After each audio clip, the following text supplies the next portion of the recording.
예, 반갑습니다. 저는 서울의 숭의여자고등학교에서 근무하고 있는 정재원입니다. 오늘 많이 와주셨는데요. 저는 우리 교육감님 연설이죠, 연설. 최고의 연설이었습니다. 감사합니다. 예, 우리 교육감님 연설대로 우리 학생들과 우리 학부모님들 자신감을 가지고 열심히 해주시면 좋은 결과 있을 거라고 믿고요. 제 강의 시작하도록 하겠습니다.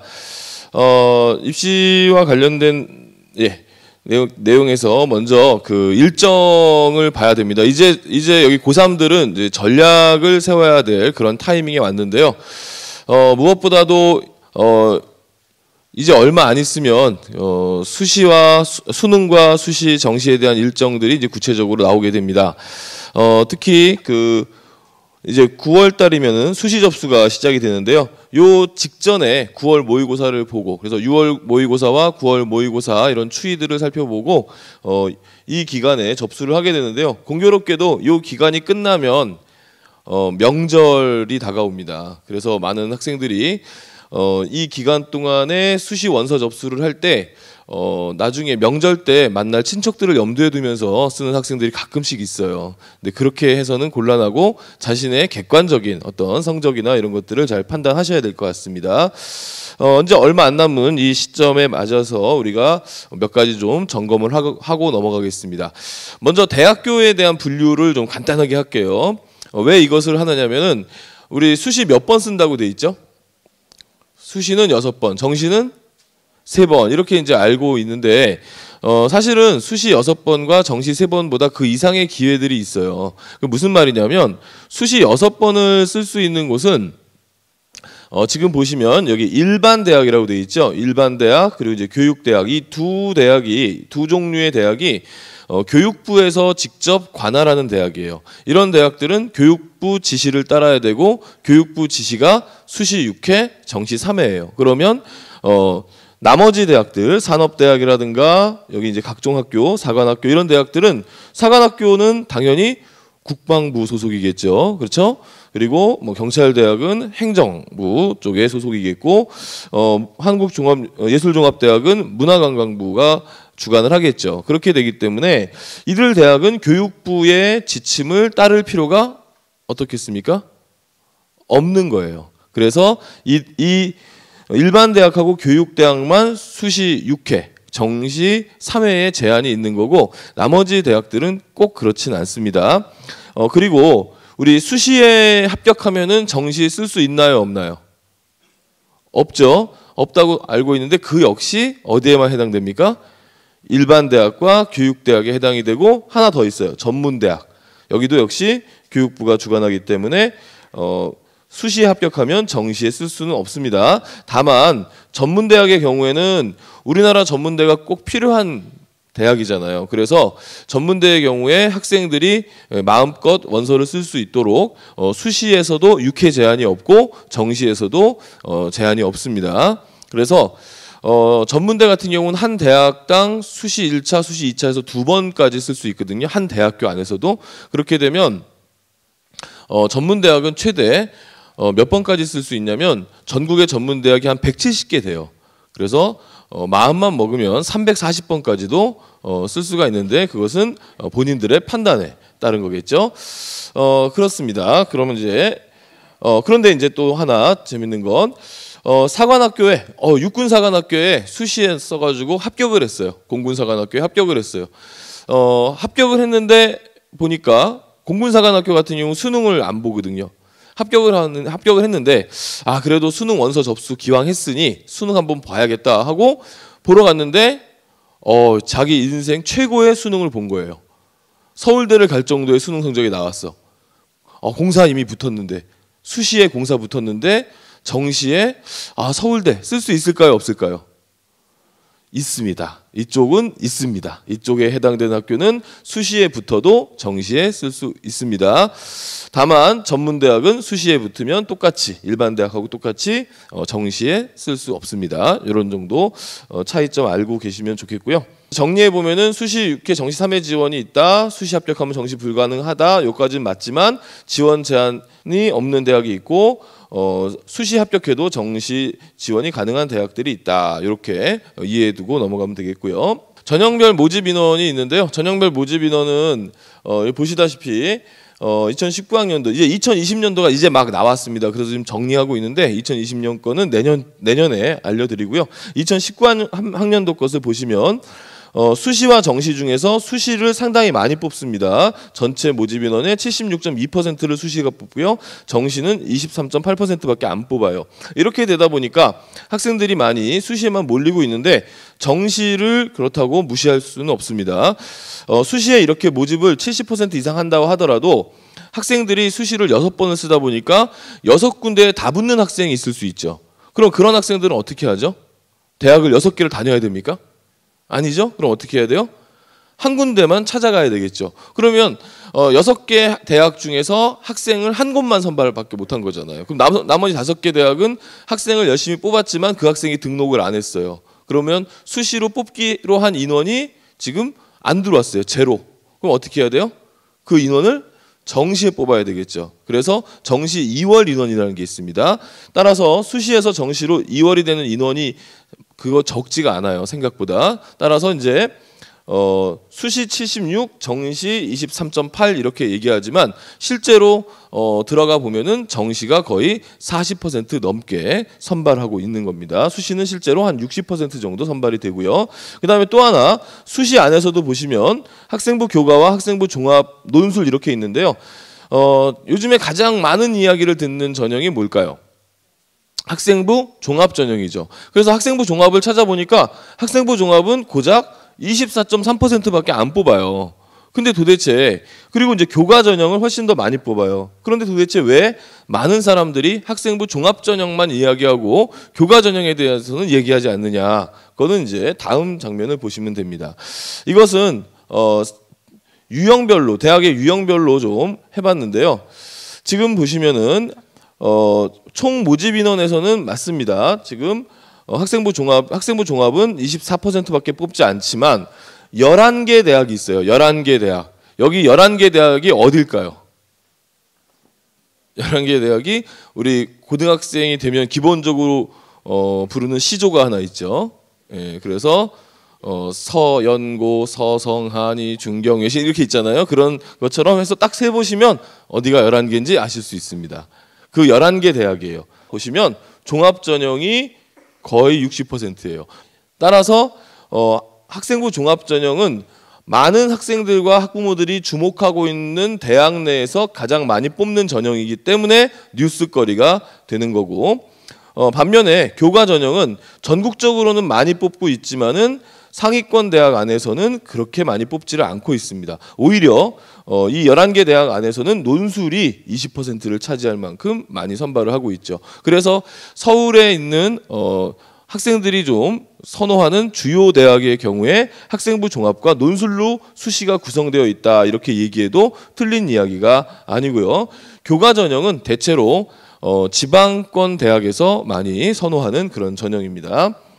그래서 이렇게 보시면 11개 대학 순위는 학생부 종합이 1위로 가게 되죠. 그래서 학생부 종합이 유명한 겁니다. 전략을 이제 먼저 세워보도록 하겠습니다. 지금 이제 입시에 대한 우리 환경을 보면요. 공교롭게도 2000년생들, 지금 고3 학생들이 엄청 많아요. 59만 1000명이나 되는 어마어마한 인원이 있고요. 이것은 앞으로 우리 대한민국에 어떤 큰 변화가 없는 이상 역대 최고의 입시의 피크점이고 이후에는 이제 이것을 따라잡을 수가 없습니다. 왜? 인구가 감소되기 때문에 그렇죠. 그래서 우리 2000년생들은 2000년이라고 하는 그 태어난 해에 주민번호가 00으로 시작하는 특이한 번호로 시작되지만 그만큼 고생도 많이 해야 된다라는 것을 좀 아셔야 될 것 같습니다. 전년도에 비해서도 2만여 명이 늘었고요. 그다음에 고2 학생들에 비해서도 7만 명이 많습니다. 고1과 비교하면은 무려 13만 명이 많고요. 특히 올해 같은 경우에 의과대학교 모집 인원이 늘었어요. 그러면 의대 모집 인원이 늘었으니까 좋은 거 아니야? 이렇게 생각할지 모르지만 의대 모집 인원이 늘면 어떤 현상이 일어나냐면 자연계의 상위권 대학을 다니는 학생들이 자퇴를 하고 의대 본다고 수능을 봅니다. 이미 3월 한 달에만 서울대, 연대, 고대에서 1200명이 자퇴를 했다는 얘기가 있어요. 그러니까 결국 2000년생 안에서도 이렇게 치열하지만 동시에 99년생 중에 상위권 애들이 또 들어오니까 역대 최고의 경쟁률을 보이는 게 올해 입시입니다. 반면에 우리 1학년 같은 경우에는 무려 13만 명이 줄어요. 서울에 있는 대학교의 모집 인원이 대략 한 7만 명 좀 넘어요. 서울에 있는 대학의 7만 명이라고 우리가 잡는다면 지금 고1은 고3에 비해서 무슨 효과냐면 서울에 있는 대학이 2배가 늘어난 거예요. 경쟁이 그만큼 덜한 거죠. 거기다가 서울 수도권에 있는 대학의 모집 인원이 한 28만 명 정도 되거든요. 그러니까 그렇게 계산을 하면은요, 지금 고등학교 1학년 학생들은 지금 3학년 선배들에 비해서 훨씬 경쟁을 덜하게 되는 거죠. 예, 대학을 가는 방법이 이제 두 가지가 있어요. 이거를 이해하시면 어떻게 대학을 가야 되는지를 이해할 수가 있습니다.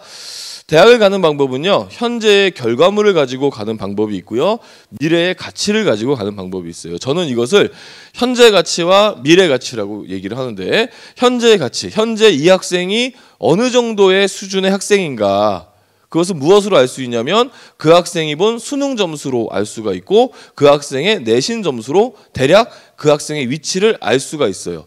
그런데 과거에는 현재 가치만을 가지고 학생을 선발을 했죠. 여기 앉아 계신 우리 부모님들 세대에서는 현재 가치, 현재 내 학력고사 점수가 몇 점, 내 수능 점수가 몇 점, 내 내신 점수가 몇 점, 내가 원하는 대학이 합격한 아이들의 평균적인 점수는 몇 점, 이걸 가지고 대학을 갔어요. 현재 가치. 여기에 대해서는 굉장히 객관적으로 보이기 때문에 어떤 문제 제기도 하지 않습니다. 다만 대학에서 그렇게 뽑았더니 수능으로 뽑았더니 수능 점수가 높다고 해서 얘를 뽑아보니까 수능 점수는 높은데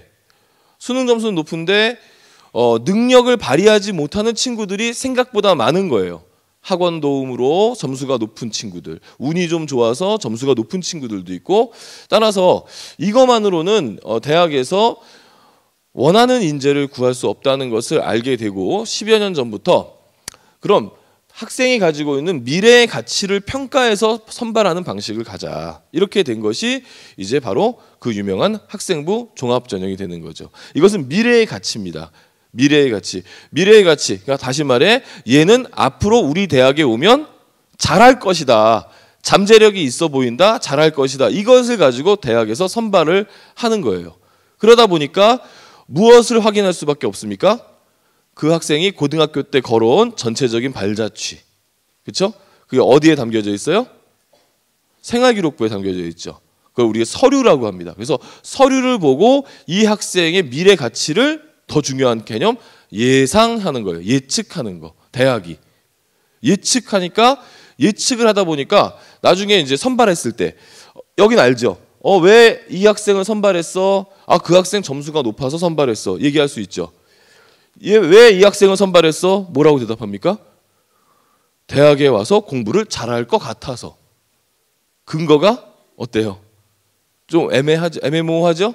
그러니까 이걸 가지고 이제 추상적이라고 우리가 표현을 하는 거고, 이것 때문에 학생부 종합전형은 이거 뭔가 여기에 꼼수가 있는 거 아니냐, 누구를 뽑는 건지 모르겠다, 이런 얘기가 사실은 나오고 있는 건데, 엄밀히 말하면은 서류 등을 통해서 보면 사실은 구할 수 있는 것들이 은근히 많이 있습니다. 그래서 우리 학생들이 학생부 종합을 지원하려면은 내가 무엇을 준비했고 봉사 시간이 얼마고 뒤에 가서 얘기하겠지만, 뭐 그런 것들을 보고서 막 준비하는 것이 아니고, 내 생활기록부를 보니까 나에 대한 선생님들의 평가는 어떠했는데, 이걸 보니까 이게 내가 이러이러한 잠재력을 갖고 있다고 좋은 평가를 해주셨네, 이걸 가지고 대학에 도전해봐야지 라고 하는 예측성 대 예측성을 가지고 도전을 하는 그런 부분입니다. 따라서 지금에는 입시가 두 개가 있기 때문에 현재 가치가 높다라고 판단하는 학생들은 수능과 내신 중심의 전형으로, 그리고 미래의 가치가 더 있다라고 판단하는 학생들은 학생부 종합전형처럼 미래 가치를 평가받는 전형으로 준비를 하셔야 되겠습니다. 예, 그래서 이제 먼저 점검 사항입니다. 제일 먼저 보셔야 될 것은 이거예요. 정시로 간다면 갈 수 있는 대학이 어딘가, 이게 제일 중요해요. 왜? 앞서 말씀드렸지만 일반 대학 안에서는 수시에 합격을 하면 정시에 원서를 쓴다 못 쓴다? 일반 대학 안에서는 못 쓰죠. 그렇죠? 그래서 우리가 어떤 표현이 있냐면 수시에 대학을 합격했는데 수시에 합격한 이후에 수능 점수가 더 높아서 수시 합격한 이후에 수능을 봤는데 수능이 더 높아서 정시를 쓰고 싶은데 못 쓰는 경우를 우리는 요즘에 납치된다, 수시에 납치됐다 이렇게 표현을 하거든요. 따라서 그 수시의 납치를 막기 위해서는 제일 중요한 게 그러면 이 학생이 정시로 갈 수 있는 대학은 어느 정도였을까를 미리 예상을 해봐야 되거든요. 그래서 정시로 간다면 어느 대학을 갈 수 있는가를 가장 먼저 보셔야 되고, 이것은 무엇을 통해서 알 수 있냐면 3월 모의고사, 4월 모의고사, 그 다음에 재수생이 포함되는 6월 모의고사, 9월 모의고사를 통해서 모의고사 등을 통해 가지고 예측을 할 수 있어야 되겠고요. 그리고 이제 두 번째, 나에게 유리한 전형은 무엇일까를 또 찾아봐야 되는 거죠. 앞서 얘기했지만 나는 현재 가치가 더 높게 평가된 사람인가 아니면 미래 가치가 더 높게 평가된 사람인가를 먼저 찾아보셔야 되겠고, 그 다음에 나에게 적합한 대학과 전공은 무엇이며 또 하나 내가 지원할 대학에는 어떤 것들이 필요한가, 이렇게 순서대로 찾아 나가신다면은 어렵지 않게 찾아 나갈 수 있겠습니다. 그렇다면 먼저 정시에 내가 갈 수 있는 대학을 찾는 방법을 먼저 말씀드릴게요. 이것은요, 서울시 교육청에서 서울시 내에 있는 고등학생들 5만 명의 성적을 분석한 거예요. 3월 모의고사부터 6월, 9월 수능까지 학생들은 어떻게 모의고사 성적과 수능 성적이 변화되는 추이를 보여줬는가, 이렇게 살펴보니까 3월 모의고사에서 이게 100분위 점수거든요. 국어, 영어, 수학, 탐구의 100분위가 97% 나온 학생이 대체로 보니까 6월 모의고사에 가면은 평균적으로 한 5%가 떨어지고, 이 간격에는 뭐가 있겠습니까?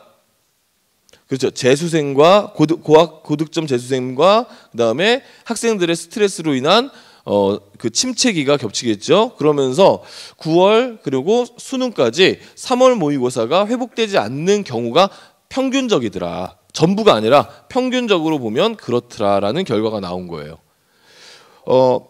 거의 모든 성적대에서 중하위권의 경우에 떨어질 데가 없다고 생각했는데 그 학생들조차도 찾아가서 떨어지는 이런 모습을 보여주고 있죠.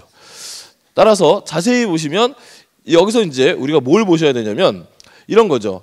3월 모의고사에 97%의 100분위가 나온 학생이 있어요. 이 학생이 이것으로 예측을 하면요, 최소한 어디를 갈 수 있냐면 성균관대나 서강대 경영학과 정도 갈 수 있어요. 97%면.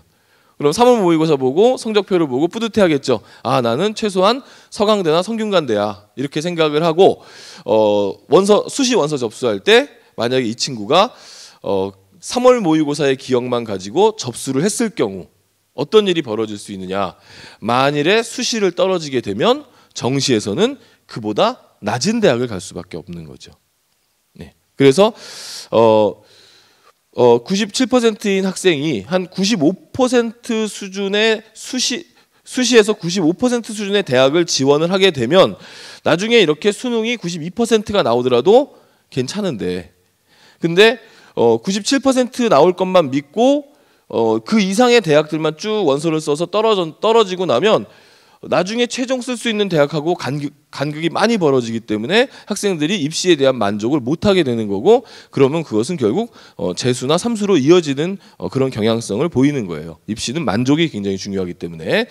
그래서 그런 점에서 3월 모의고사 점수에서 4에서 7% 점수를 좀 깎아서 내 위치를 파악하는 것이 가장 현명한 방법입니다. 정시로 갈 수 있는 대학 그렇게 보시고, 평균을 내봤더니요, 모의고사보다 수능 때 오르는 학생들이 한 18% 정도, 모의고사보다 수능이 많이 떨어지는 학생들이 한 18%, 대체로 한 40% 정도는 유지되고, 이런 현상들은 좀 있었으니까 참고하시기 바라면서 대략 이 정도 점수를 까고 생각하시기 바라겠습니다. 그래서 정시 수능 합격선을 보시면 서울이나 거점 대학들 같은 경우에 문과 같은 경우에 이 정도 2등급, 3등급, 3등급 국수탐, 그다음에 이과 같은 경우에 3, 4등급까지 서울권 대학이나 국립대에 합격이 가능하고요. 그 3등급대 학생들은 이제 수도권이나 지방의 간호학과 정도, 이과 학생들은 한 3, 4등급대. 그다음에 이제 가까운 요 천안권이 이 대전권보다 좀 점수가 높죠. 천안권 대학들은 요 정도 수준이 되고 있습니다. 이렇게 보시면 되겠고요. 그래서 요거 예측하는 거죠. 내 모의고사 점수, 3월 모의고사, 4월 모의고사 점수 가지고 예측해 보시면 되겠습니다. 그럼 이제 첫 번째 전형부터 빠르게 보겠습니다. 학생부 교과 전형입니다.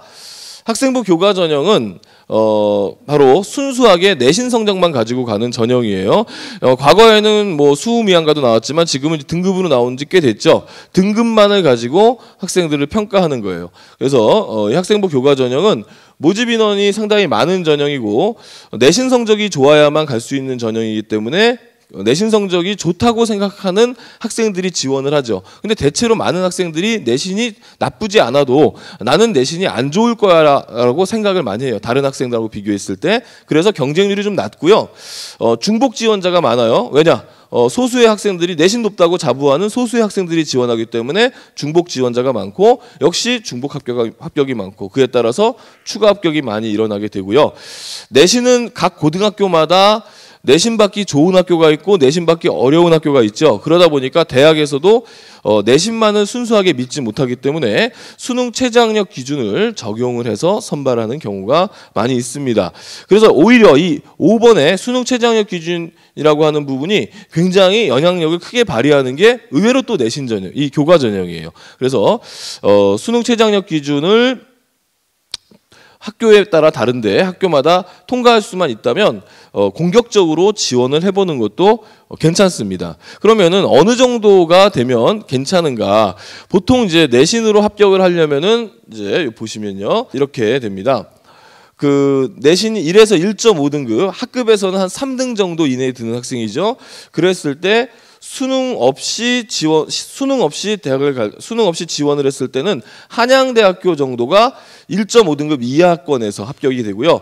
광운대, 세종대, 성신여대 정도에서는 한 1에서 2등급 정도. 그러니까 학교가 생각보다 반에서 1등하고 전교에서 1등을 해도 수능 최저학력 기준 없이 지원할 수 있는 순수 내신으로 지원할 수 있는 대학은 상위권 대학에서는 그렇게 많지가 않은 것도 있지만 또 합격하기도 좀 쉽지가 않죠. 반면에 수능 최저가 적용이 되면은 이 노란색은 지방 의대를 얘기하는 거고요.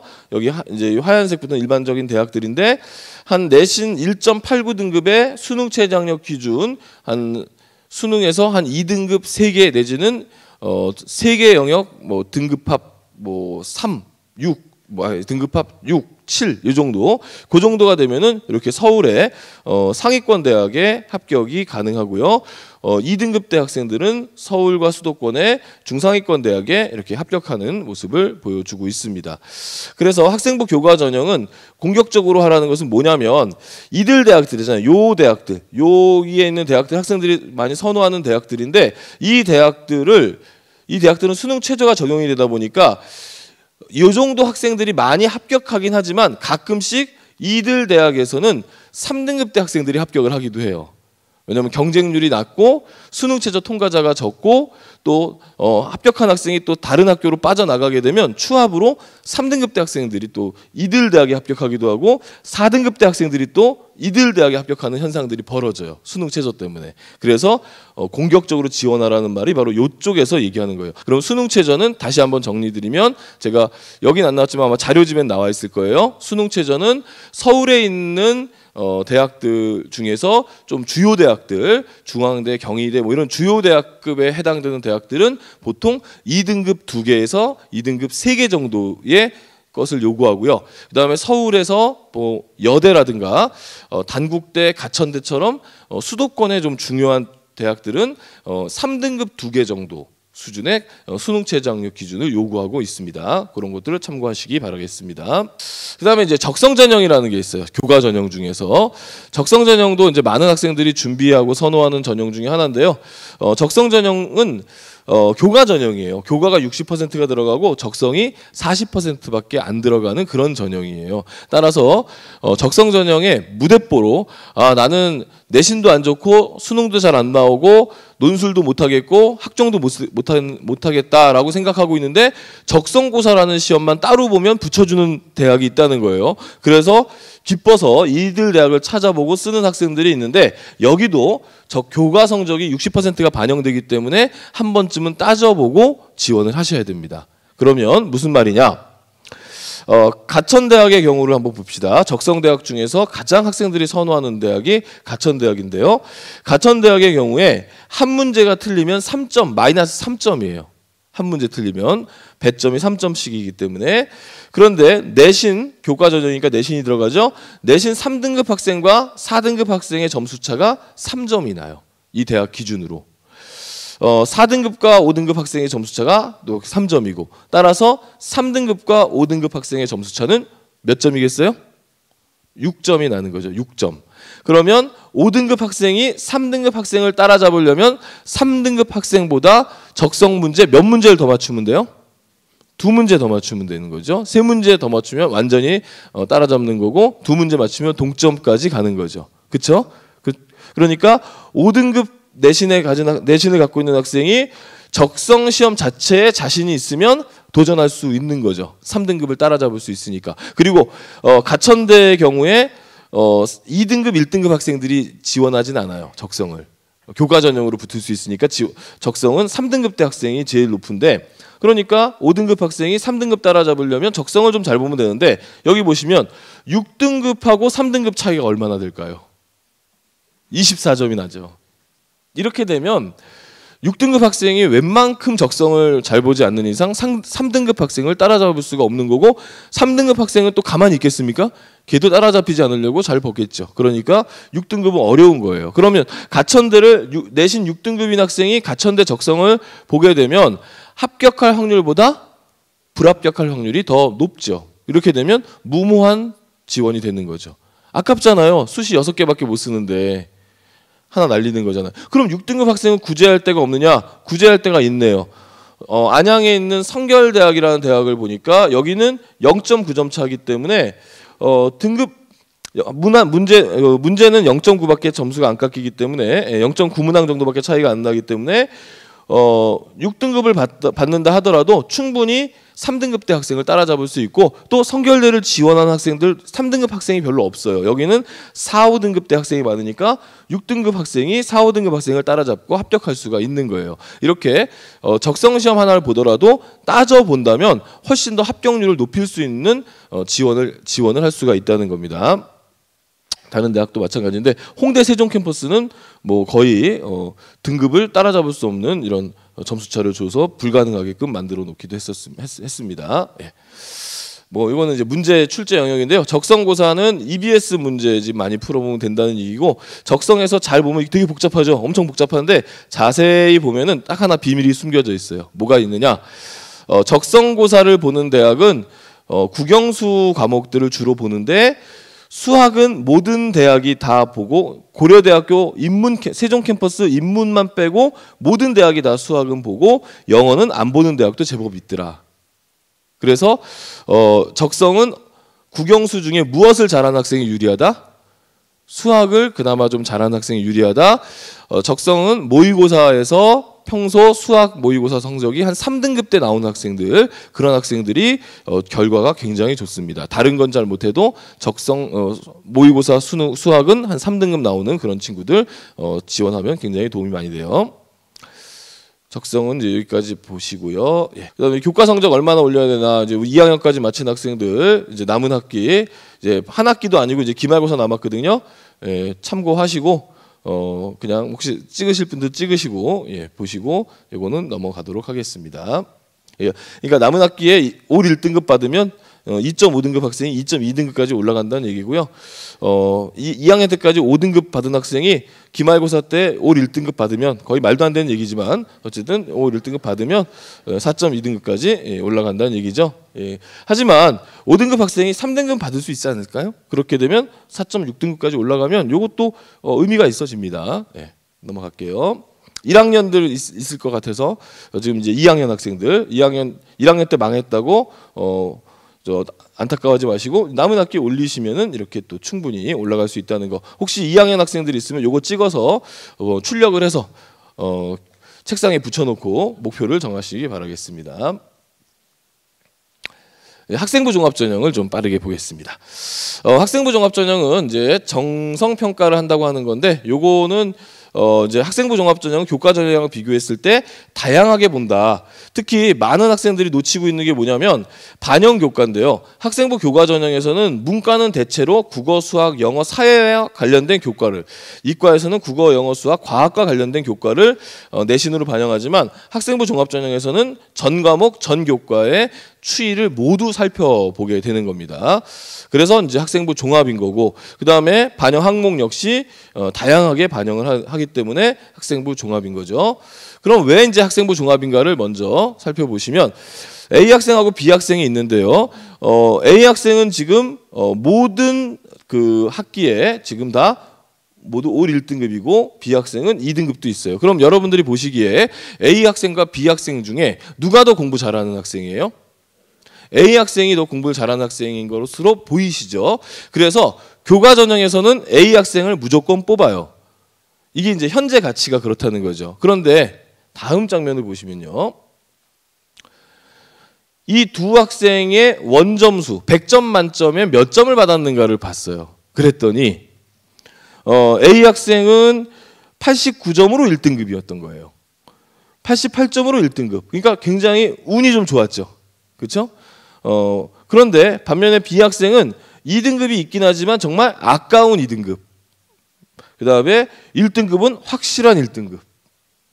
다시 보니까 원점수를 보니까 등급만 볼 때는 A가 훨씬 뛰어난 것처럼 보이지만 원점수까지 같이 보니까 B 학생 어떻습니까? 만만치 않죠. 그렇죠? 그리고 이 B 학생이 잘하는 부분에서 배운 것들이 뭐 예를 들어서 기계공학과를 가고 싶은 학생인데 물리 점수가 이렇게 나온다. 그러면 기계공학과에서는 A 학생보다는 B 학생을 선호할 수도 있는 거죠. 이게 이제 미래 가치라는 거예요. 그래서 이렇기 때문에 학생부 종합에서 학생들이 갈립니다. 내신 제가 나보다 내신이 나쁜데 쟤는 붙고 왜 난 떨어졌느냐. 바로 이런 비밀들이 이 안에 숨겨져 있는 거예요. 그래서 이제 교과 성적을 이제 분석해 보겠습니다. 딱 보시면 제일 먼저 우리 일반 분들, 우리 학생들은 뭘부터 보는 줄 아세요? 등급만 봐요. 등급. 2등급, 4등급, 4등급. 뭐 나랑 비슷하네. 뭐 이렇게 이제 보는 친구 있겠죠? 그런데 대학에서는 무엇을 보느냐? 대학은 여기를 봐요. 여기를. 여기. 근데 여기 보시면 원점수, 과목 평균, 표준 편차 이렇게 세 개가 나와 있죠. 그 중에서 원점수와 표준 편차와의 관계를 대학은 많이 봅니다. 무슨 뜻이냐? 이 표준 편차라는 거 있잖아요. 이 편차라는 게 뭐냐면 우리 그 사회에서 얘기하는 빈부격차랑 되게 비슷한 거예요. 그러니까 빈부격차가 많이 나는 나라가 있죠. 부자는 엄청 부자인데 가난한 사람 엄청 가난한, 빈부격차가 많이 나는 나라는 선진국입니까? 아니죠. 학교도 마찬가지예요. 그럼 학교가 학생들이 성적차가 우수한 학생은 아주 우수한데 공부 못하는 학생은 너무 공부를 못하는 학교, 성적차가 많이 벌어지면 썩 좋은 평가를 받지 못하죠. 물론 빈부격차가 없다 하더라도 뭐 북한처럼 다 같이 가난하면 문제가 또 되겠죠. 하지만 일반적인 것으로 봤을 때 빈부격차가 벌어지는 것이 좋지 않은 국가라면 성적 격차가 벌어지는 학교 역시 좋지 않다는 거죠. 그래서 성적 격차를 봐요. 학생들 안에서. 그런데 그것을 갖다가 뭐라고 하냐면 편차라고 하죠. 표준 편차. 표준 편차는 학교마다 좀 다릅니다. 그래서 학생들이 좀 우수한 집단들, 우수한 학생들이 많이 모여 있는 학교는 등급은 따기 어려울지 몰라도 이 편차가 어떻게 벌어지냐면 10점 정도예요. 10에서 15점 정도. 이거는 이제 보통 상위권 학생들이 많이 몰려 있는 여고에서 나타나는 현상이 한 10에서 15점 사이의 편차가 나고요. 그리고 자사고 특목고들 중에서도 아주 상위권들이 모여 있는 그런 전국 단위 자사고나 전국 단위 특목고 같은 경우에 3에서 4점 정도 차이가 납니다. 그리고 일반고의 경우에 한 20점 정도. 좀 편차가 심한 학교들은 이렇게 23점, 27점. 예를 들어서 27점이라는 얘기는 무슨 뜻이냐면은 좀 투박하게 얘기하면 27점이라는 얘기는 1등 선두 그룹과 꼴찌 그룹이 54점 정도 점수차가 난다는 거예요. 평균에서 떨어진 이게 편차거든요. 평균 떨어진 것을 얘기하는 거거든요. 54점. 그러면 1등이 몇 점 받았는지 모르지만 1등보다 꼴찌는 무려 54점이 더 틀린다. 54점이면 한 문제당 한 2, 3점의 배점이 있으니까 거의 20문제 정도 틀린다. 그러면 편차가 3점 정도 되는 학교는 실제로 상위권과 하위권이 6점 정도 차이가 나는 거기 때문에 2문제 더 맞으면 상위권, 2문제 더 틀리면 하위권으로 간다. 이런 거예요. 그럼 이 편차가 보여주는 게 많은 거죠. 그럼 이렇게 벌어지는 학교는 어떤 학교냐? 지금 학생들이 모두 잠자고 있는 거죠. 교실에 학생들이 자고 있는 거예요. 수업을 안 듣는 거예요. 딴짓하고 있는 거예요. 여기서는 내신 받기가 생각보다 쉽죠. 내가 한 85점만 나와도 1, 2등급 나와요. 그런 구조예요. 대학이 이거를 읽어냅니다. 따라서 사실은 지금 3학년들은 이미 이제 이런 결과들이 다 나와 있는데 1, 2학년들의 경우에 대학을 잘 가고 싶다. 내가 조금 더 좋은 대학에서 좋은 평가를 받고 싶다라고 한다면 뭐부터 바꿔야 되냐면 교실의 수업 분위기부터 바꿔야 되고 학생들의 마음의 태도, 수업에 대한 태도부터 바꿔줘야 되는 거죠. 그래서 월요일 날 우리 1, 2학년 학생들 월요일 날 학교에 가서 당장 해야 될 것은 무엇을 해야 됩니까? 옆에 잠자고 있는 친구들을 깨워야 돼요. 왜? 걔가 성적이 떨어지면 편차가 벌어지면 대학에서 나를 볼 때 너는 성적 편차가 많은 학교, 그렇게 좋지 않은 고등학교에서 그냥 공부하고 왔구나 이렇게 이해를 해요. 무슨 뜻인지 아시겠어요? 그래서 편차 갖고 있는 정보가 굉장히 중요하고 그럼 우리 학생들은 뭘 해야 되느냐? 바로 내신 성적에서 학생부 종합에 잘 가기 위해서는 등급이 중요한 게 아니라 그 등급 안 본다고 하잖아요. 대학이 맨날 오면 그러잖아요. 등급 안 본다. 등급 진짜 안 봐요. 요 두 개의 관계만 봐도 되니까. 그래서 학생들은 할 수 있는 것은 원점수에 충실해야 된다. 100점 만점에 몇 점을 맞출 수 있을까? 내가 80점인데 다른 친구가 못해서 나는 비록 80점이지만 다른 친구가 나보다 못해가지고 내신 성적이 올랐으면 좋겠다. 그런 생각은 교과 전형은 통할 수 있지만 종합 전형에서는 의미가 없는 거예요. 그래서 우리 다 같이 공부를 열심히 하는 방향으로 가는 거, 그리고 나는 원점수와 나와의 싸움. 그러면 태도가 달라지죠. 시험을 보는데 100점 만점의 시험인데 내가 내일 보는 시험이 얼마나 준비가 돼 있을까? 나는 과연 내일 보는 100점 만점의 시험에서 지금 최대한 만점에 가까운 준비가 되어 있을까? 스스로 판단하게 되고 더 풀어보게 되고 더 세심하게 살펴보게 되는 그런 노력이 쌓였을 때 대학에서 긍정적으로 보는 거죠. 또 하나 있습니다. 여기는 얘기하고 있지 않지만 대학에서 점수를 볼 때 100점, 100점, 100점, 100점, 60점, 100점, 100점 이런 친구가 있다고 우리 가정해 볼까요? 그러면 그 60점 받은 거 대학에서 뭐라고 이해할까요? 100점, 100점, 100점, 60점, 100점, 100점 뭐라고 이해할까요? 얘 공부 못했네? 아니죠. 얘 무슨 실수가 있었나? 얘 뭔가 몸이 안 좋았나? 얘가 밀렸었나? 대학이 걔를 이해해줘요. 그렇죠? 반대로 60점, 60점, 60점, 100점, 60점, 60점 어떻게 될까요? 100점을 이거 운 좋았을 거야. 네. 대학이 갑자기 애를 디스해버려요. 학생부 종합의 특징 중에 하나가 바로 이거예요.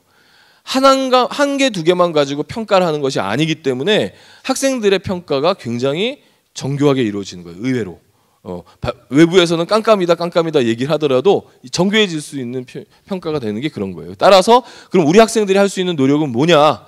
내 원점수를 높이기 위해서 노력하는 것. 또 다 같이 친구들과 함께 다 같이 공부 열심히 하는 것. 이게 학생부 종합의 기본 자세입니다. 그래서 이제 학생부 종합 전형의 평가는 이렇다고 막 나와요. 막 뉴스도 나오고 뭐 책자에도 나오고 막 그래요. 근데 이거 다 이해하기 어렵죠. 세 가지만 기억하세요. 학생부 종합에서 요구하는 평가 세 가지.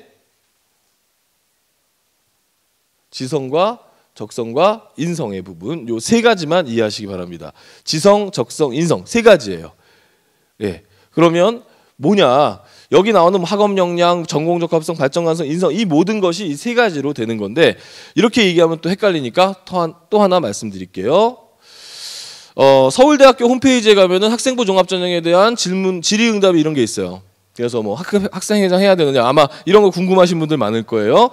학생회장 꼭 해야 됩니까? 독서는 몇 권이나 읽어야 됩니까? 과제 연구 해야지 되나요? 학생부 종합전형 이런 거 준비하기 너무 힘들어요. 이렇게 물어보는데 여기에 대한 답변은 해야 됩니다. 몇 권 읽어야 됩니다. 이게 아니에요. 이게 아니라 이렇게 보셔야 돼요. 지성, 적성, 인성을 한번 붙여볼게요.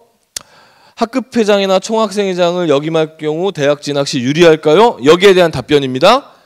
학급회장을 네가 했는데 너 학급회장을 통해서 너의 인성적인 부분, 너의 적성적인 부분, 너의 지성적인 부분이 얼마나 성장했니? 여기에 대해서 대답해봐. 이렇게 되짚어서 여기에 대한 답을 하셔야 돼요. 독서 얼마나 해야 되나요? 10권, 20권? 아니죠.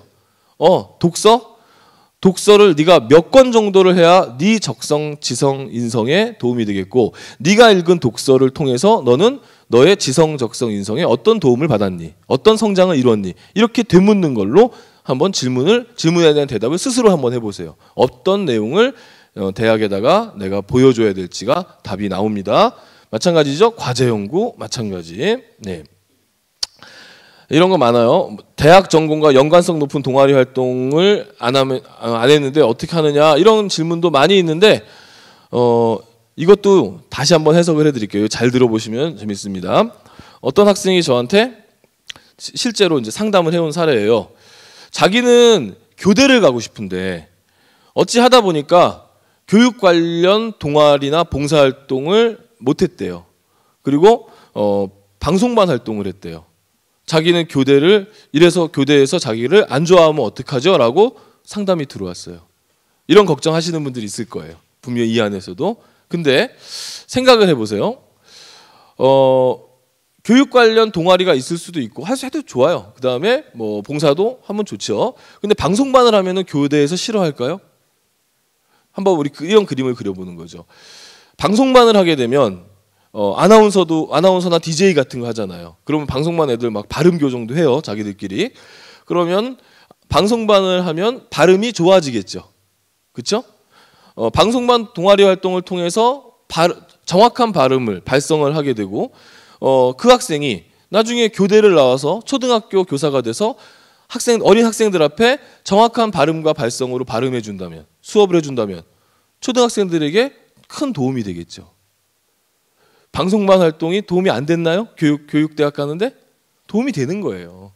고등학교에서 하는 모든 활동은 사회생활을 하는 모든 활동의 기본이 될 수 있는 거예요.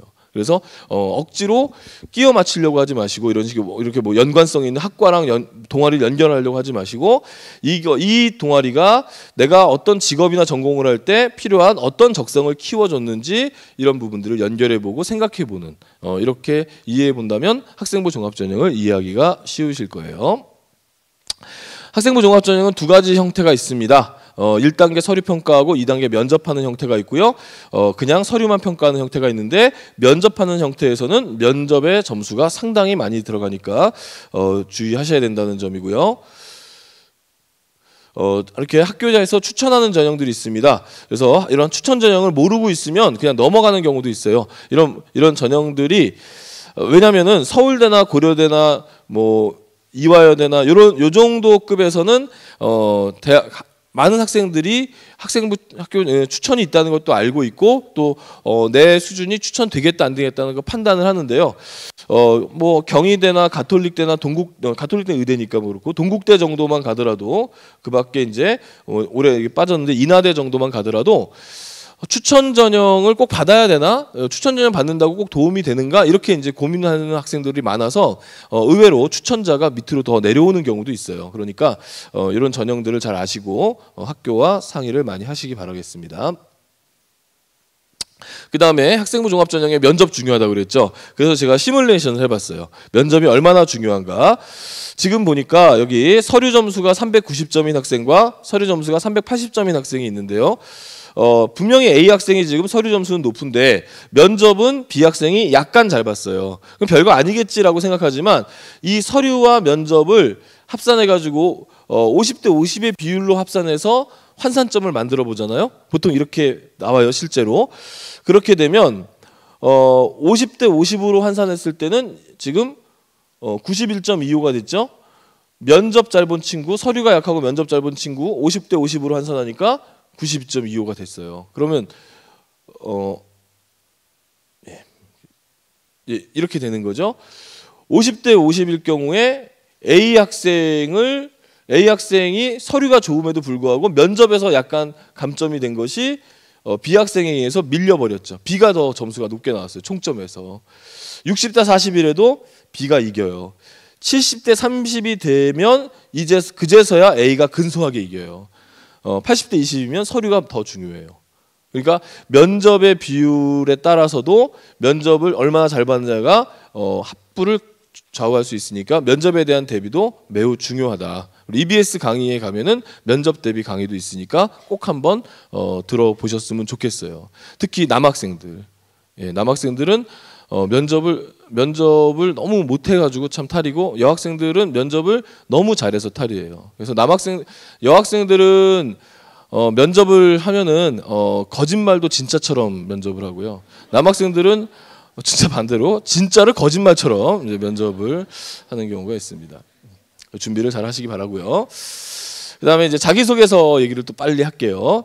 자기소개서는 이제 아주 흔한 자기소개서들이 이렇게 있는데, 이런 자기소개서 쓰지 말라는 거예요. 무슨 뜻이냐면, 여기 보시면 이제 고등학교 재학 기간 중에 학업에 기울인 노력 해가지고 뭐 사교육 받지 않았다 이런 얘기 많이 해요. 사교육 받지 않았다, 사교육 받았는지 안 받았는지 대학에 확인할 길이 없어서 의미가 없는 데다가 내신도 안 좋고 수능도 안 좋은데 저는 사교육을 받지 않았습니다 그러면 대학이 안타까워하죠. 차라리 사교육을 받지, 이런 생각을 하게 됩니다. 반면에 또 하나 있습니다. 이거 많이 오류를 많이 하죠. 성적이 4에서 2등급으로 향상되었다. 이거 문제가 뭘까요? 성적이라고 하는 것은 우리 상대평가예요. 성적은 상대적인 거죠. 성적이라고 하는 것은 나보다 공부 잘하는 애들이 없어지면 성적은 올라가는 거예요. 나보다 공부 잘하는 애들이 많아지면 성적은 떨어지는 거예요.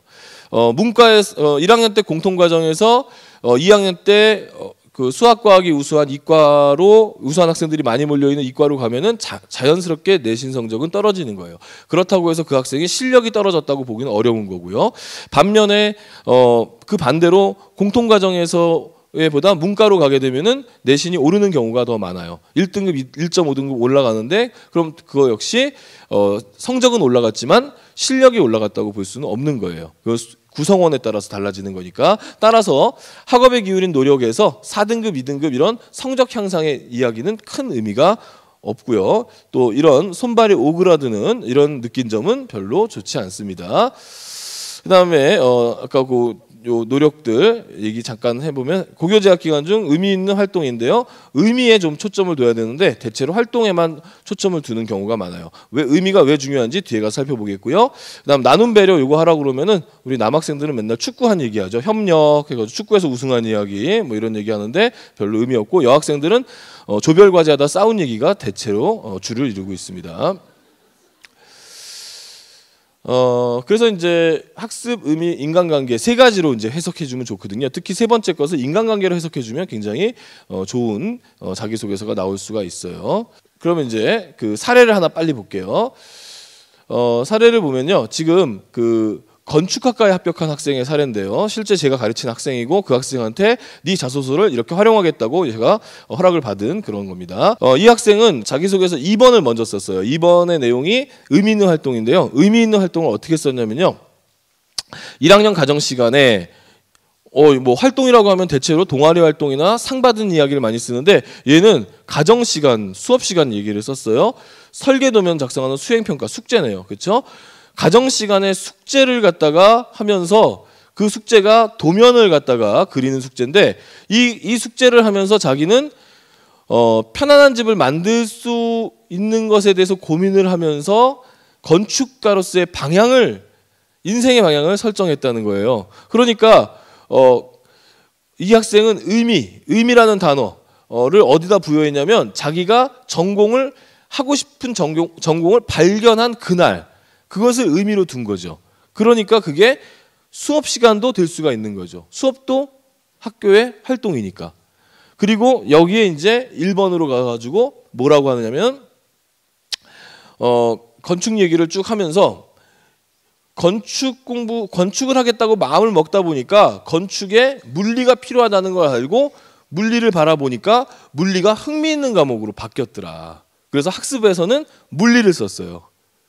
예, 의미에서는 전공을 발견된 그 날, 그리고 학습에서는 전공을 발견하면서 내가 하고 싶은 과목이 생긴 것, 이렇게 된 거죠. 그래서 이제 이것을 도식화시키면 수업을 통해서 전공을 발견하고 전공을 발견하자 재미없던 과목을 재밌게 공부하는 이런 변화들을 자소서의 스토리로 썼던 거예요.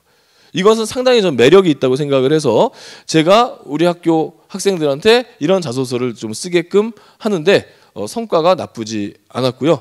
더 놀라운 것은 이 학생의 동생은 이 학생보다 훨씬 내신 성적도 떨어지고 여러 가지 성적도 떨어졌으나 자소서가 전부는 아니었겠지만 이 언니하고 똑같은 유형의 자소서를 썼어요. 그런데 그 친구 역시 서울에 있는 아주 좋은 대학교에 합격을 하기도 했습니다. 그래서 이런 그림을 머릿속에 넣으시고 자소서를 써보시면 도움이 될 거라고 봐요. 그 다음에 몇 가지 이제 추천하기 어려운 것과 추천할 만한 것들이 있는데요. 이게 뭐냐면요. 문과 학생들은 국어, 영어, 역사, 심리, 방송을 굉장히 좋아해요. 그래서 이와 관련된 학과들은 경쟁이 엄청 심해요. 그리고 활동하기도 좋아서 고등학교 때 이와 관련된 활동을 많이 해오기 때문에 제대로 이런 활동들을 확실하게 남들과 차별성 있게 하지 않으면 오히려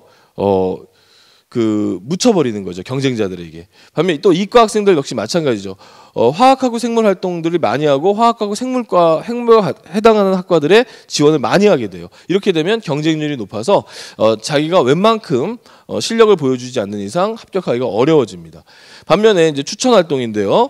대학에서 많이 뽑는데 학생들이 지원을 하지 않는 학과들 중에서는 불문과 동문과 같은 외국어와 관련된 학과들이 있는데요. 그런 학과들을 지원하기 위해서는 고등학교 때 제2외국어로 배우지 않았다 하더라도 외국 문화와 관련되어 있는 독서라든가 활동들을 해주면 좋아요. 그리고 경제와 관련된 부분들은 어쨌든 조금씩이라도 하면은 문과 학생들에게는 상당히 유리하게 작용을 하고요. 그다음에 경제도 이제 과들이 많기 때문에 그렇습니다. 이과 같은 경우에는 물리 잘하면은 참 도움이 많이 되고요. 요즘에는 컴퓨터 모집 인원 많거든요. 이런 쪽 활동하면은 도움이 많이 됩니다. 오히려 무리한 봉사활동이나 자율 동아리를 2개 이상 3개까지 막 하고 이러면은 대학에서는 봉사활동과 자율 동아리가 저렇게 많은데 언제 얘가 공부했을까 이렇게 의심을 하게 되죠. 그래서 오히려 결과가 좋지 않고요. 제가 본 학생 중에 최악의 경우는 봉사활동을 3년간 600시간을 한 학생이 있었어요. 당연히 대학에 떨어졌습니다. 내신이 8등급이었거든요. 예. 공부할 시간이 없잖아요. 600시간 하면 거의 매일같이 하는 건데 여기 보시면은요. 이렇게 국어, 영어 이런 쪽은 경쟁이 높고 도고 경쟁이 좀 낮죠. 건국대학교 경우인데 방송 장난 아니죠. 예. 생명과학 역시 장난 아닙니다. 물리는 상대적으로 낮고요. 그래서 경쟁률도 고려해 본다면은 어느 쪽 활동이 좋은지를 판단하실 수 있을 거라고 생각을 하고 아직 그 3학년 같은 경우에 1학기가 아직 안 지났으니까 독서 활동 같은 것으로 이런 데를 채워 넣을 수가 있습니다. 그리고 다만 독서 활동은 정직해야 돼요. 예. 면접에서 가장 많이 물어보는 게 독서 활동입니다. 논술인데요. 논술은요. 논술은 올해 성신여대하고 한국기술교대가 논술 전형을 실시하게 되는데 성신여대가 실시하게 된다는 것이 참 재밌는 일이에요. 무슨 얘기냐면 성신여대가 이번에 논술로 들어오면서 여대가 총 서울에 6개가 있거든요. 6개 여대 중에서 5개 여대가 논술을 실시해요. 그래서 여학생들은 이제 논술 전형에 좀 신경을 쓰면은 여대 쪽에서 좋은 결과가 있다. 왜? 여대는 아무리 뛰어난 남학생이라 하더라도 절대 쓸 수 없는 대학이라서 경쟁률이 상대적으로 낮다는 점과 또 평가가 여대가 또 대학에서 또 참 열심히 가르치는 경우가 많아서 사회에서 평가가 나쁘지 않다는 점 이런 점들을 감안하시면 좋겠어요. 이런 얘기하면은 여중 여고 나온 친구들이 굉장히 불만이 많은데 그러면 여중 여고에는 여선생님들이 많잖아요. 그 선생님들 중에서는 여대에 나오신 분들 많거든요. 그래서 여중 여고 여대 여고 선생님 이런 분이 있어요. 예, 그런 선생님들을 보시면서 위안 삼으러 가면서 여대 지원을 하시기 바랍니다. 그다음에 자연계 논술 인원이 증가합니다. 수학 4점짜리 문제를 능수능란하게 풀 수 있다면 자연계 논술 별도의 사설학원 다니지 않아도 충분히 할 수 있습니다. EBS 강좌를 들으면서도 준비할 수 있습니다. 이런 것들이 이제 특징이 되겠습니다. 뭐 실시 유형은요, 요건 책자에도 나와 있는 거니까 책자 참고하시기 바라고요. 다만 이제 수학을 아주 잘하는 문과 학생들, 수학 잘하는 문과 학생들은 수학을 보는 문과 논술이 이렇게 있어요. 건대, 경희대, 숭실대, 이화여대, 정강대, 한양대 같은 경우에 상경 계열에서 수학을 보는 논술을 보니까 수학에 자신 있는 학생들과 또 수학에 자신 있는 이과 학생들 중에서 경영경제에 관심 있는 학생들은 이쪽을 도전해 보는 것도 괜찮습니다. 자연계의 경우에 이제 수학만 보는 학교, 과학을 선택해서 보는 학교가 있고 인문 논술이 섞여 있는 학교도 있습니다. 네. 그다음에요. 뭐 이건 이제 과학 비중인데요. 과학을 많이 보는 학교, 성균관대, 숭실대, 동국대는 과학 논술 비중이 높다는 얘기고 대체로 수학 논술 비중이 높고요. 과투가 논술에 나오는 학교들이 일부 이렇게 있습니다. 의대를 중심으로 해서 일부 있습니다. 투투를 보는 학교도 있고요. 그래서 의대 논술을 준비한 학생들은 과투까지 준비를 하셔야 되겠습니다. 그다음에 논술은 수능하고 아주 밀접한 관련이 있어서 보시면 수능 성적하고 논술, 그러니까 내신 성적의 합격자들의 내신 성적은 제각각인데 이렇게 수능 성적은 거의 1에서 3등급 사이에 왔다 갔다 하고 있다는 점을 알 수 있죠. 그래서 수능 준비가 잘 돼 있는 학생들이 논술을 잘 본다는 점이 특이한 점입니다. 참고하시고요. 예, 그다음에 이제 정시입니다. 정시 전형은요, 뭐 거의 뭐 큰 틀에서 변화가 없습니다. 수능 성적표 양식은 이렇게 돼 있어 영어하고 한국사가 표준 점수와 백분위가 나가지 않고 있고요. 표준 점수만 잠깐 얘기할게요.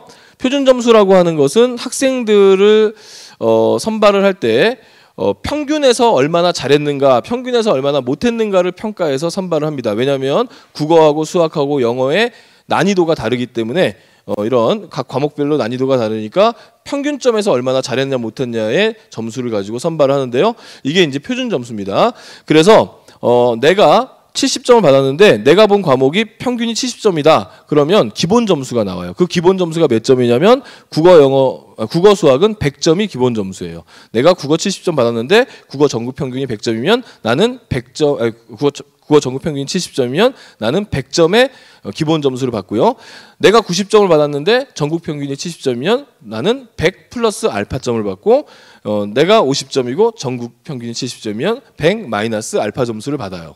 따라서 학생들이 성적표를 갖고 왔을 때 표준 점수라고 써 있는 부분이 97, 98 이렇게 써 있으면 얘는 지금 97, 98 그 점수가 100점 만점에 97, 98이 아니고 표준 점수 100점 기준 점수에서 마이너스가 돼 있는 거기 때문에 평균 이하다라고 보시면 되는 거예요. 잘못 보셔가지고 이 애가 맨날 게임만 하는 줄 알았더니 90점이 넘었구나 이렇게 오해하시면 곤란하시겠습니다. 그 다음 백분위 점수는요, 학생들을 강제로 100개로 쪼개버린 거예요. 그래서 한 1%, 2% 이렇게 해서 총 100개 퍼센트가 나오고 1%당 그 숫자들, 그러니까 60만 명이 시험 봤으면 1%에 6천 명이 들어있는 거죠. 그래서 6천 등씩 끊어가지고 등수를 매겨서 점수가 나온 게 백분위 점수고, 그래서 이 백분위 점수는 6천 명이 동점이에요.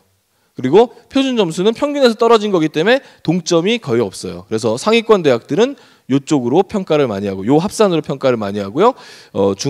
중상위권 대학들부터는 요 백분위 점수로 평가를 많이 합니다. 탐구 과목은 50점이 평균점이 나오면 50점이 기본 점수이기 때문에 이렇게 60점대가 나오게 되는 거고요. 130점쯤 나오면 굉장히 잘 본 거예요. 절대평가가 있습니다. 절대평가는 영어 절대평가, 한국사 절대평가가 있는데요. 영어 절대평가 이렇게 점수가 되고 있다는 거 다 아시니까 넘어가는데, 여기서 이제 한 가지 제가 말씀드리고 싶은 것은, 한국사도 뭐 이건 넘어갈게요. 제가 말씀드리고 싶은 것은 영어 절대평가의 영향력입니다. 영어 절대평가의 영향력이요, 지금 뭐 학교마다 이렇게 1등급 받으면 감점이 되기도 하고 뭐 이런 식으로 감점이 적은 학교도 있고 감점이 많이 든 학교도 있어요. 자, 올 봄에 뉴스에 어떤 뉴스가 나왔냐면 서울대학교에 영어 4등급을 받고도 합격한 학생이 있다, 이런 뉴스가 나왔어요. 그러면서 그 댓글에 보니까 야, 서울대학도 이제 별 수 없구나, 이런 글까지 있는데, 사실은 그게 아니라 서울대학은 영어 점수 반영이 굉장히 적어요. 이렇게 2등급 받아도 0.5점, 4등급 받아도 1.5점만 감점이에요. 그러니까 나머지 국어, 수학, 탐구가 거의 만점이고 영어만 4등급 받았을 경우에는 국어 수학을 못 본 친구가 영어를 잘 본 친구, 국어 수학을 못 보고 영어를 잘 본 친구를 따라잡을 수 있기 때문에 붙을 수 있는 거고요. 반면에 연세대학은 2등급부터 감점의 폭이 커지죠. 연세대 같은 경우는 이 감점을 메우지 못하면 합격하기가 어려운데요. 어느 정도의 영향력이 있는가를 제가 계산을 해봤어요. 계산을 해봤더니 영어 1등급인 학생, 영어 2등급인 학생인데요. 나머지는 이제 점수가 이제 같고요. 영어 1등급, 2등급 학생의 점수 차가 무려 환산을 해보니까 여기서는 5점 차인데 환산 점수로 가니까 7점까지 벌어지게 되고요. 이것은 국어를 잘한 학생이, 국어를 잘했죠? 얘는 131, 얘는 135.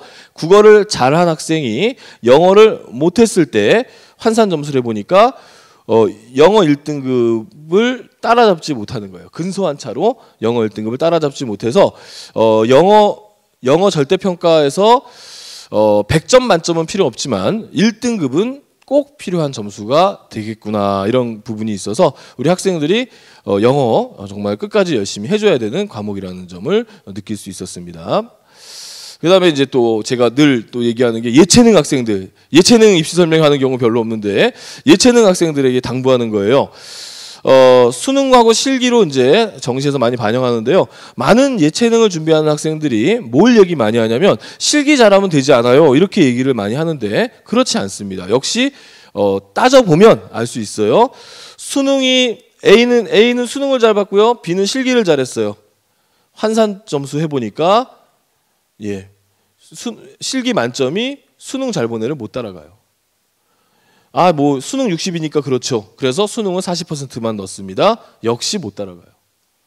예체능에서도 물론 실기를 잘해야 되겠지만 실기는 어느 정도 소질 있는 친구들이 노력해서 만들기 때문에 비슷하다고 봤을 때 실제로 수능의 영향이 엄청 큰 전형이 예체능 전형이니까 예체능 하는 학생들 나는 수능 필요 없어 이런 소리 하면 정말 모르고 하는 소리고 자칫하면은 학원에다가 돈만 갖다 주는 꼴이 되니까 좀 주의하셔야겠습니다.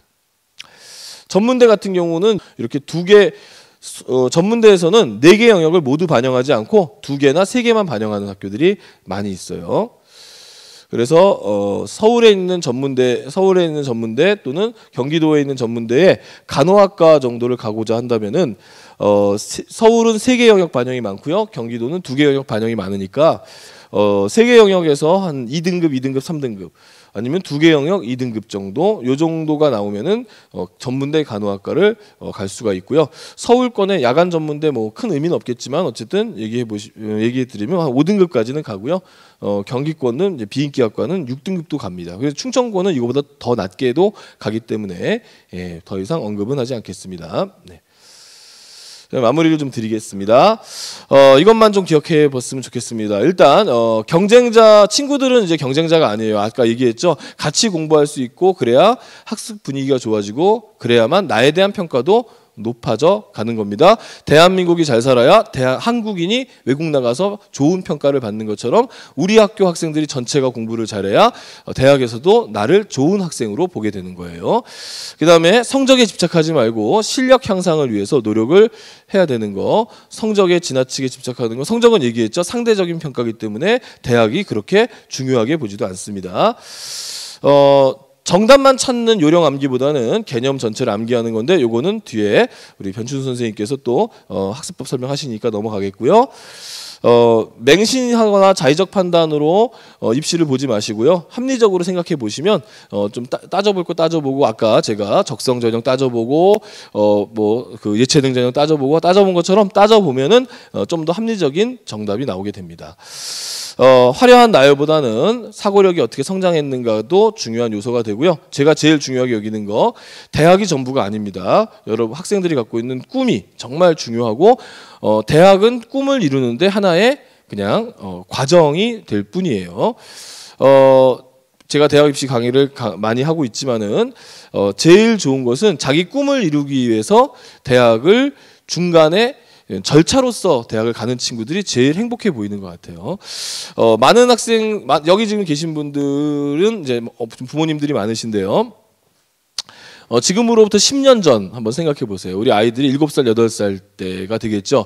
그때 아이가 유치원에 갔다 와서 이런 얘기를 합니다. 엄마, 나 대통령 할까 봐. 이런 얘기 하죠. 그러면 그때 어떻게 대답하죠? 너 할 수 있어. 너 잘할 수 있어. 근데 지금 이제 10년이 지났습니다. 아이가 야자 끝나고 와서 엄마, 나 아무래도 대통령 해야 될 것 같아. 그럼 뭐라고 하시죠? 뭐 이런 말하면서 쌍욕이 나갈 수도 있죠. 그런데 재밌는 것은 엄마가 딴집 엄마로 바뀌었습니까? 아이가 딴집 아이로 바뀌었나요? 아이들 그대로고 엄마들도 그대로인데 우리가 생각들을 너무 규정하고 단정하는 수가 있죠. 꿈은 이루기 위해서 존재하는 것 같고요. 그 꿈을 어떻게 이룰 것인가는 대학도 있을 수 있고 대학 외적인 것도 있을 수 있어요. 그런데 그 꿈 없이 대학을 가는 것보다는 꿈을 가지고 준비하는 것이 훨씬 나은 것 같아요. 그래서 아이들이 그런 엉뚱한 질문을 한다 하더라도 그럼 그렇게 하기 위해서 우리는 지금 무엇을 할 것인가에 대해서 고민해보자라고 하셨으면 참 좋겠다. 물론 실천이 쉽지 않은 이야기라서 강조는 못 드리겠지만 그랬으면 좋겠다라는 생각을 하면서 제 강의는 여기서 마무리하도록 하겠습니다. 감사합니다.